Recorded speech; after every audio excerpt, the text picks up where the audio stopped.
আজও নওশাদ সিদ্দিকী ভাইজান যেখানে অন্যায় অবিচার আছে সেখানে চলে যায়। আমরা একটা সিনেমার ডায়লগ দেখেছিলাম এবং পড়েছিলাম, সেই বইটার নাম হলো নবাব। যেখানে চলে অন্যায় অবিচার দিতে তার জবাব, মাটি ভুড়ে চলে যায় নবাব হে নবাব হে নবাব। তো সেই নবাবের মতো কাজ করছে আমাদের প্রাণপ্রিয় ভাইজান নওশাদ সিদ্দিকী ভাই। কিন্তু আমাদের বাড়িতে বাড়িতে এসে এই সংগঠনটার করার কথা বলেনি। আমরা সোশ্যাল মিডিয়া, টিভি, তার 1 লাখ চরিত্র এবং তার বক্তব্য দেখে আমরা অনুপ্রাণিত হয়ে আজকের কিন্তু আমরা এই আইএসএফ দলটা করতে এসেছি। আমাদের কাছে কিন্তু কোনোদিন নওশাদ ভাই আসেনি, আজকের মধ্যে সর্বপ্রথম আমাদের এই জয়নগর লোকসভা কেন্দ্রের মাহাউড়ি অঞ্চলে পা দেবেন।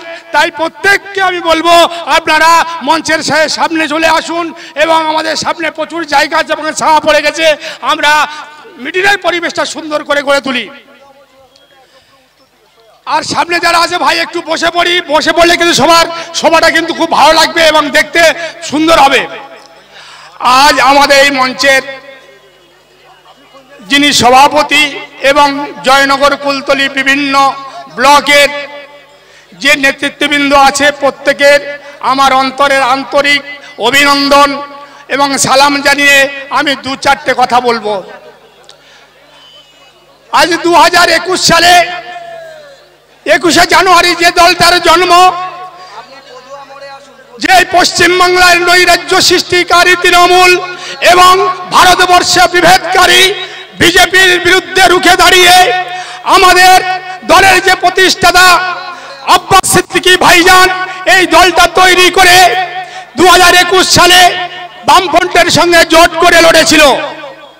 সেই সংযুক্ত মোর্চায় 294টা সিট দেওয়ার পরে একটাও সিট কিন্তু কেউ জিততে পারেনি। আমাদের ভাইজান নওশাদ সিদ্দিকী ভাওয়ার থেকে বিপুল ভোটে জয়লাভ করে আমরা বিধানসভায় অর্থাৎ নবান্নে যেতে দেখেছি। সেই নবান্নে আমরা কি দেখতে পেয়েছি, যে নবান্নে নওশাদ সিদ্দিকী ভাইজানের বক্তব্য এবং তার বলিষ্ঠ প্রতিবাদ পিছিয়ে পড়া হিন্দু, মুসলিম, আদিবাসী, জৈন, খ্রিস্টানের বঞ্চিত হওয়ার বলিষ্ঠ প্রতিবাদে সারা পশ্চিম বাংলা উত্তাল হয়ে উঠেছিল। আজও নওশাদ সিদ্দিকী ভাইজান যেখানে অন্যায় অবিচার আছে সেখানে চলে যায়। আমরা একটা সিনেমার ডায়লগ দেখেছিলাম এবং পড়েছিলাম, সেই বইটার নাম হলো নবাব। যেখানে চলে অন্যায় অবিচার দিতে তার জবাব, মাটি ভুড়ে চলে যায় নবাব হে নবাব হে নবাব। তো সেই নবাবের মতো কাজ করছে আমাদের প্রাণপ্রিয় ভাইজান নওশাদ সিদ্দিকী। কোথাও চা বাগান, কোথাও জঙ্গলমহল, কোথাও আমাদের দুলুয়া খাকি। আপনারা দেখেছেন যখন দুলুয়া খাকি সাইফুদ্দিন খুন হওয়ার পরে 25-30টা ঘর পুড়িয়ে দেওয়া হয়েছিল এবং মহিলাদেরকে মান সম্মান হানি করার মতো অবস্থা করা হয়েছিল। আমার ভাই নওশাদ সিদ্দিকী সেদিন ছুটে এসেছিল আপনাদের পাশে দাঁড়াবার জন্য। কিন্তু স্বৈরাচারী তৃণমূলের পোষা গুন্ডা পুলিশ সেখানে ভাইজানকে আসতে দেয়নি। কিন্তু পুলিশের সঙ্গে ভাইজানের বাদ প্রতিবাদটা আমরা সোশ্যাল মিডিয়ায় লক্ষ্য করেছিলাম। ভাইজান বলেছিল পুলিশের দিকে আঙুল তুলে, যদি আজকে সাইফুদ্দিন মরে গেছে যে সাবুদ্দিন, সে হচ্ছে আমার ভাই, আপনার ভাই নয়। তার সঙ্গে একটা পাল্টা মার্ডার হয়েছে, সে আমার ভাই, আপনার ভাই নয়। আপনার ভাই যদি হতো আপনি বুঝতে পারতেন ভাতৃবিয়োগের কতটা যন্ত্রণা। আমি বলবো এই আমাদের যে দুঃখ যন্ত্রণা তার বুকের ভিতরে যে বিদ করছে, সেই কারণে আজকের আগামী লোকসভা নির্বাচনে লড়াই করার জন্য 1 জুন ভাইজান তার দল থেকে একজন প্রার্থী মনোনীত করেছে। আমাদের খুব ভালো মাস্টার মশাই, প্রাক্তন শিক্ষক মহাশয় মেঘনাথ হালদার। আমরা 1 জুনে খাম চিহ্নে ভোট দিয়ে তার বিপুল ভোটে জয়লাভ করব। একটা কথা মনে রাখবেন, আমরা গোটা বাংলায় শুনেছি এক কান কাটা কিন্তু শহরের বাইরেতে যায়, 2 কান কাটা কিন্তু শহরের ভিতরতে যায়। কারণ কে কি বলে সে শোনে না।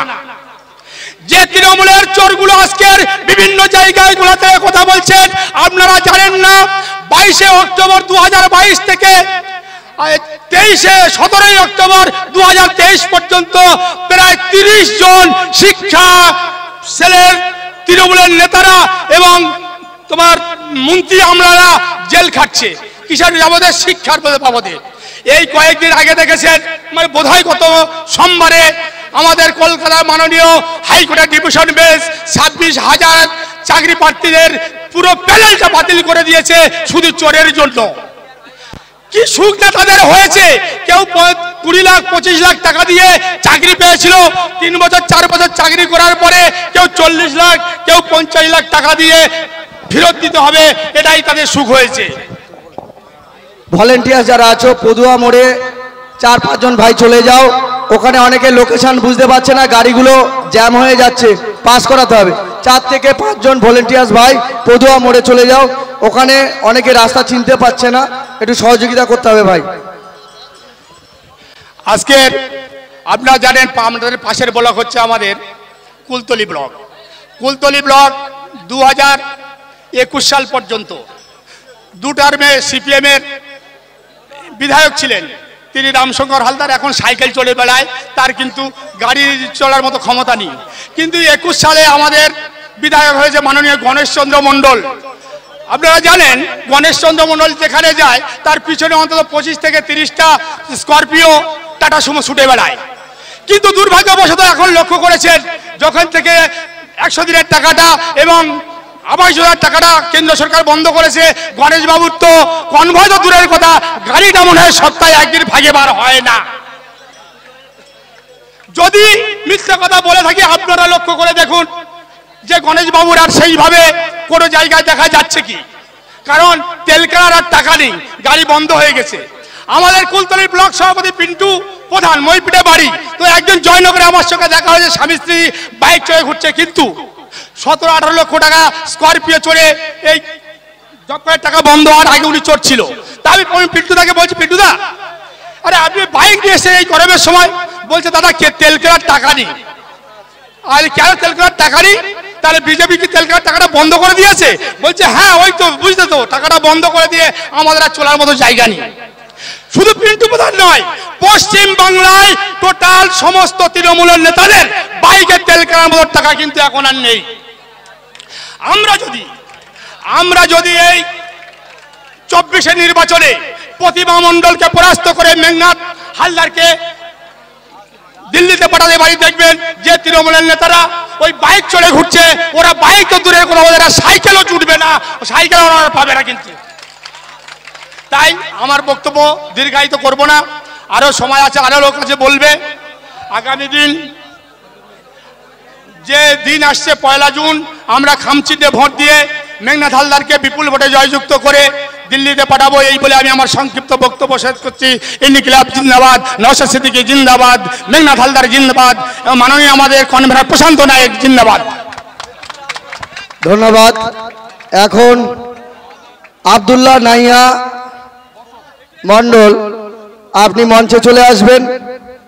সাদ্দাম ভাইজান, আক্তার লস্কর, মইদুল মাস্টারমশাই এখন ইতিমধ্যে আমাদের মধ্যে উপস্থিত হয়েছে।